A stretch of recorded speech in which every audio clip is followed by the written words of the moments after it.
সরকারি আবাস পাইয়ে দেওয়ার আশ্বাস দিয়ে একাধিক বাসিন্দার কাছ থেকে টাকা নেওয়ার অভিযোগে ফের বালুরঘাট পৌরসভার প্রাক্তন তৃণমূল কাউন্সিলর নীতা হাসদার বিরুদ্ধে থানার দ্বারস্থ হলেন প্রতারিতরা।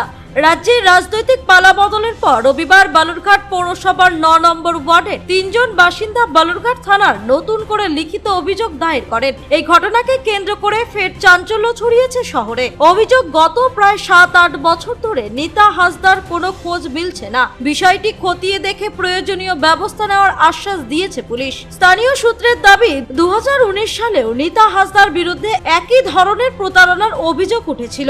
২০১৩ থেকে ২০১৮ সাল পর্যন্ত তৃণমূল পরিচালিত বালুরঘাট পৌরসভার ১৫ নম্বর ওয়ার্ডের কাউন্সিলর ছিলেন তিনি। অভিযোগ, সরকারি আবাস সহ বিভিন্ন সরকারি প্রকল্পের সুবিধা পাইয়ে দেওয়ার প্রতিশ্রুতি দিয়ে বহু মানুষের কাছ থেকে টাকা নিয়েছিলেন। সে সময় একাধিক ভুক্তভোগী পৌরসভা ও পুলিশের কাছে লিখিত অভিযোগ জমা দিলেও অভিযোগের কোনো কার্যকর নিষ্পত্তি হয়নি বলে দাবি তাদের। পরে পুর বোর্ডের প্রশাসনিক পরিবর্তনের পর নীতা হাসদা এলাকা ছেড়ে চলে যান। স্থানীয়দের দাবি, গত ৭-৮ বছরে তাকে আর শহরে দেখা যায়নি। এছাড়া তিনি যে অঙ্গনারী কেন্দ্রে কর্মরত ছিলেন সেখানেও দীর্ঘদিন ধরে আর যোগ দেননি বলেও জানা গিয়েছে।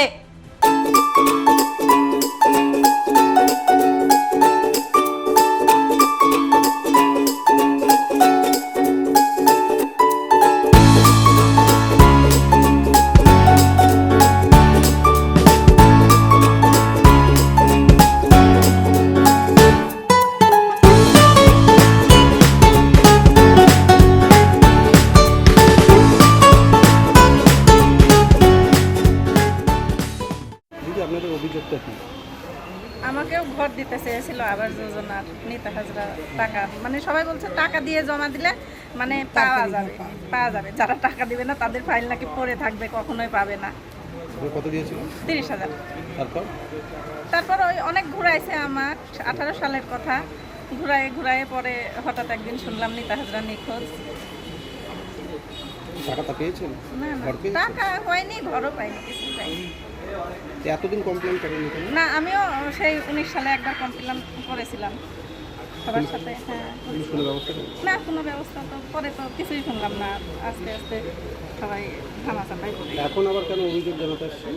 শুনছি কাটমানির টাকা নাকি ফেরত পাবে, এরকম শোনা যাচ্ছে, তো এই জন্য ফেরত নাকি দিতে চেয়েছে। কি নাম? আপনার নাম কি? মঞ্জুরি দেবনাথ। অভিযোগ কি আপনাদের? আমাদের ঘর দিব বলে ঘর দেয়নি, বলছিল যে যাও টাকা দাও, দিব। হ্যাঁ, ওই জন্য টাকা দিয়েছি। কাকে দিয়েছেন টাকা? নীতা হাসদা। কত টাকা দিয়েছিলেন? ৫৫,০০০ নিচ্ছে আমার কাছে। কি জন্য নিয়েছেন টাকাটা? বলছে ঘর পাইয়ে দিব। কিসের ঘর? তারপরে এই সরকারি ঘর দেয় না, ঘরের প্রধানমন্ত্রী আবাস যোজনা। কতদিন আগে দিয়েছিলেন? একসঙ্গে দিচ্ছি।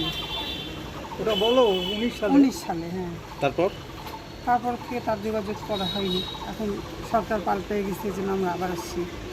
ঘর পেয়েছেন আপনি? না, পাইনি। তো উনি কোথায় এখন? কে? নীতা হাসদা কোথায়? কোথায়, আমরা কি করে বলবো? আপনাকে টাকা ফেরত পেয়েছেন? না, এতদিন কমপ্লেন করেননি কেন? করেছিলাম তো। এর আগেও করেছিলেন? হ্যাঁ, এখন কি আশা করছেন? এখন আশা করছি এখন পয়সাটা যদি ফেরত পাই। ঘর তো পালামই না, পয়সাটা যদি ফেরত পাই। আমরা গরিব মানুষ, আমাদের একটু উপকার হয়। কোথায় বাড়ি আপনাদের? আমাদের পদ্মপুকুর। কি নাম? আপনার নাম কি? অর্চনা মহিলা। থানায় এসেছিলেন কেন? থানায় এসেছিলাম, ওই যে আমাদের এক্স কাউন্সিলর টাকা ঘুষ নিয়েছিল কোন দলের? ঘরের ব্যাপারে 19 সালে। কোন দলের? টিএমসির। কি নাম? ওর নাম হচ্ছে নীতা হাসদা। আচ্ছা, তো টাকা পয়সা দেওয়ার পর থেকে ও পালিয়ে গেছে এখানে। কত টাকা নিয়েছিল? কেন নিয়েছিল? আমি দিয়েছিলাম 15,000। কেন দিয়েছিলেন? ইনি দিয়েছে কত জানি না, উনি 55,000।